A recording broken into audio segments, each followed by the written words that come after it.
IPP for Niagara Centre and NDP Caucus Chair. It doesn't matter who's in Ford's cabinet. What matters is their action. Doug Ford needs to direct his ministers to stop the cuts and start solving the problems we're all facing. Healthcare is in crisis, and people are suffering through painfully long waits. Our kids need more support and smaller class sizes to recover after a couple of really rough years. And working folks need higher wages and more financial relief. Yet Ford's pre-election budget planned to cut $2.7 billion and keep wages down. Here's what the official NDP wants from this cabinet. Table a new budget. Hire tens of thousands of healthcare workers to tackle the painfully long waits. Hire thousands of teachers and education workers so our kids can have smaller class sizes and more help. Rip up Bill 124 now, so working people have a fighting chance to afford the cost of inflation. I will also add that we find the priorities in this cabinet to be backward. Ford has created new extra portfolios, but he's still only got a part-time minister of long-term care. And while Doug Ford's low-wage policy, Bill 124, is holding people's wages back during a time of crushing inflation, Ford is growing his cabinet so more of his own people get a raise. We're worried that the Conservatives are not on the side of everyday people. The NDP has been given the honor of forming the official opposition once again. We take our responsibility to the people of Ontario seriously. We're going to fight to stop the cuts. We're going to fight to rebuild healthcare and long-term care. We're going to fight for education. We're going to fight for families. Thank you, and I'm happy to take your questions. Jeff, what do you make of Michael Ford in cabinet, the Premier's nephew? Is that nepotism? Is that warranted given the choices he had available? Well, I think there are a lot of BIPOC folks wondering that exact thing. And, you know, I'm going to leave it to people to make up their own minds, but there are plenty of people, people of color, in Ford's caucus that could take that position. And he chose to appoint his nephew. And as we all know, the qualifications there are dubious. So, you know, people can make up their own minds, but I think the facts speak for themselves. Are they dubious though? Michael Ford says, I was on school council, I was on city council, I represent a diverse area. Doesn't that ring true? Well, you know, everyone that is elected to the legislature has qualifications, but I guess you need to fit those qualifications to the position. And with this position, he's dealing with, you know, a vulnerable population. And you know, there are a lot of folks, people of color, BIPOC folks that are wondering where the priorities are because, you know, are his qualifications really that it's his nephew, or does he have qualifications that will make him a good immigration minister? What's wrong with having Paul Calandra be long-term care minister as well as House Leader and Governmental Affairs Minister again? Well, he has three portfolios, so obviously he's considered to be a capable minister, but if we look at what's happened over the last few years in long-term care, to have a part-time long-term care minister, I think is a slap in the face to all of the people who have suffered through the pandemic. We can understand why they would put him in that position in a temporary emergency situation, but going forward, to have a part-time long-term care minister, I think shows a real absence of good priorities. I'm just curious as to what you make with Stephen Lecce remaining as education minister. The NDP has focused their attacks for the last 4 years on Lecce, so what do you make of him still remaining in that portfolio? Well, our criticisms have been for very good reason, and we're all familiar with the controversies that surrounded him, especially in the last year of his tenure as the Minister of Education. But I think what you really have to look at are when his own stakeholders really have a problem with him being in that portfolio. Why, you know, given that we're here and there's an opportunity for a fresh start, would Ford opt to stick with that minister? I think that shows, you know, troubling judgment. Overall, what does this new government and the choosing of the ministers, I mean, many are remaining in their current roles or the roles they had prior. Overall, what message do you think this is sending?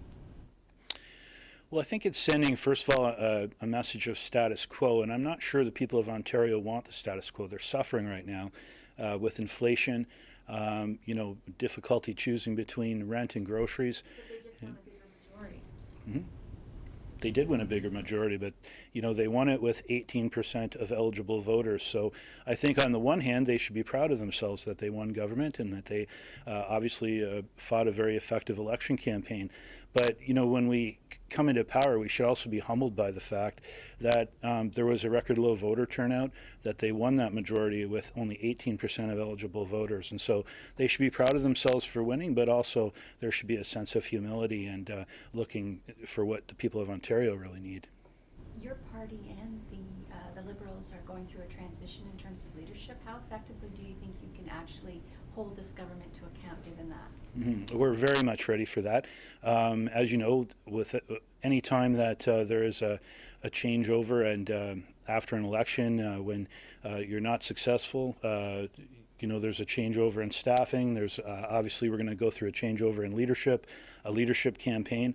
But we're sending 28 experienced critics into the legislature as the official opposition, and we've been working with our staff and getting organized this week. We will have an interim leader on Tuesday, and the House could get recalled at any time, and we're ready to go. And going from Christine Elliott with a health background in that ministry to Sylvia Jones, who obviously comes from a more law and order background, just kind of wondering what you make of that and what signal that might send to healthcare workers across the province.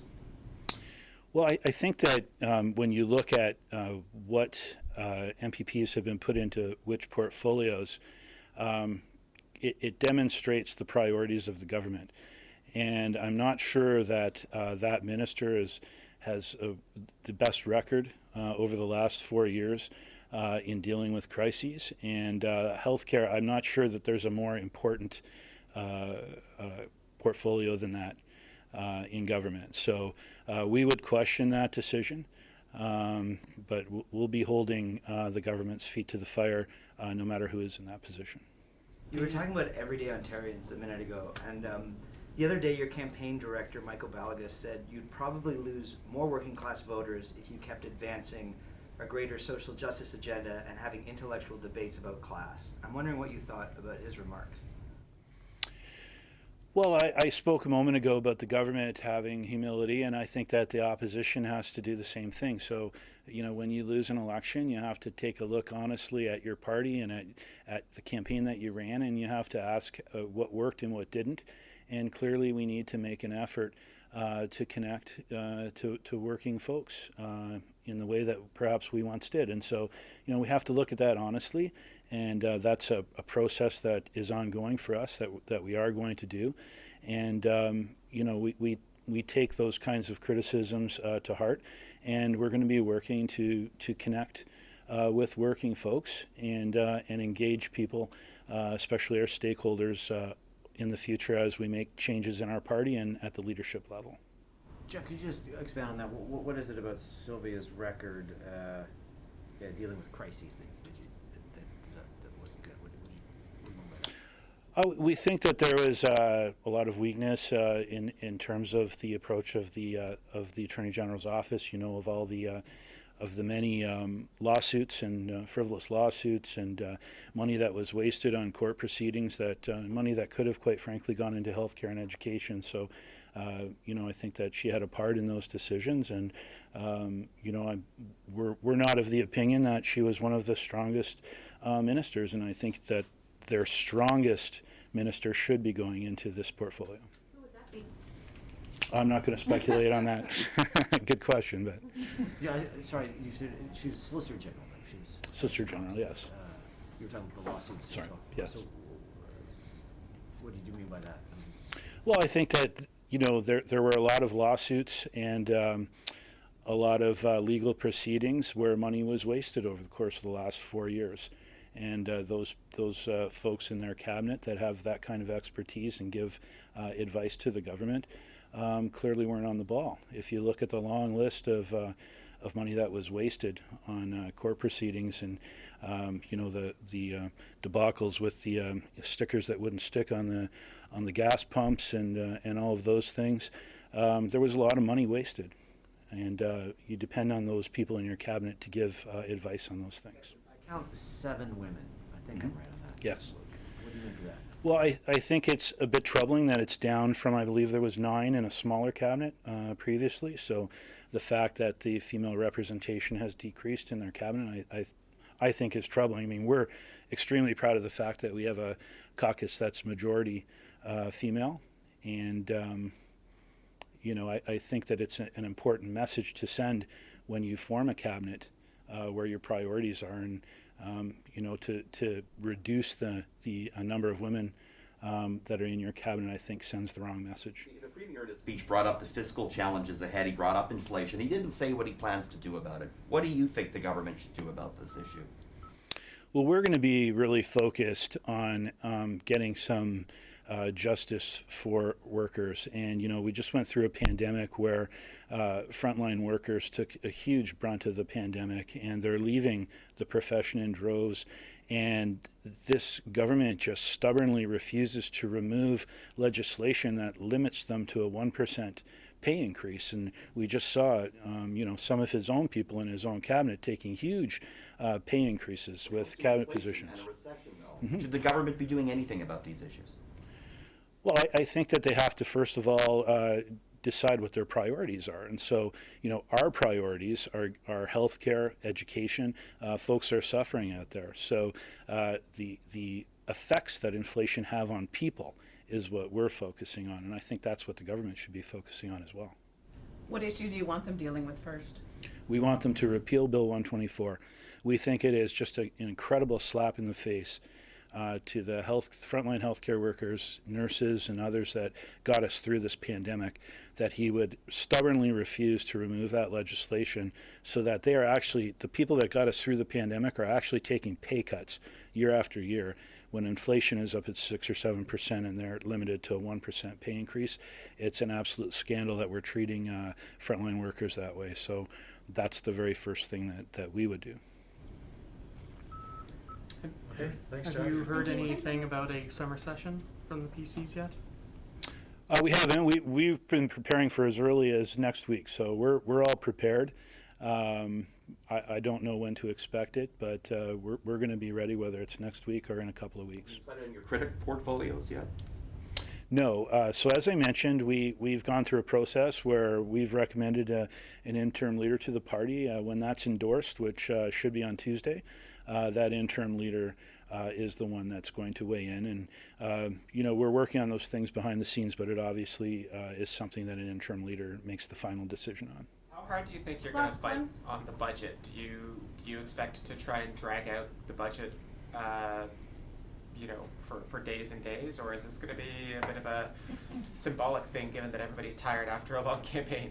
Well, that'll be up to the interim leader and to the Conservatives, because, you know, if the Conservatives decide to change their budget and do some of the things that we think the people of Ontario need, like repealing Bill 124, then maybe we could talk. But you know, if they're going to come forward with the same budget, which we believe are the wrong priorities, then our interim leader at the time will make that decision. Thanks, everyone.